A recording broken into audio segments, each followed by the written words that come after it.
বরিশাল সদর উপজেলার চরমোনাই ইউনিয়নে জমি নিয়ে বিরোধে চাঞ্চল্যকর হত্যা মামলার আসামি মোহাম্মদ হৃদয় খান নামের একজনকে গ্রেফতার করেছে র্যাব ৮।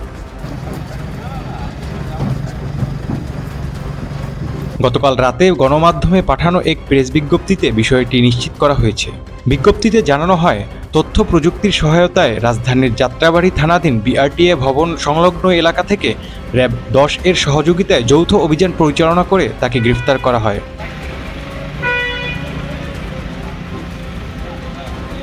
মামলা সূত্রে জানা যায়, চলতি বছরের ১৬ জুলাই সদর উপজেলার চরমোনাই ইউনিয়নের রাজারচর গ্রামে পারিবারিক কলহের জের ধরে লোহার শাবল দিয়ে আপন চাচা আবুল কালামকে হত্যা করে ভাতিজা হৃদয় খান। এই ঘটনায় নিহতের স্ত্রী মোসাম্মদ নুরনাহার বেগম বাদী হয়ে ১৭ জুলাই কোতোয়ালি মডেল থানায় একটি হত্যা মামলা দায়ের করেন। আটক হৃদয়কে গতকাল রাতে কোতোয়ালি মডেল থানায় হস্তান্তর করা হয়েছে। খবর বরিশাল বার্তাকক্ষ।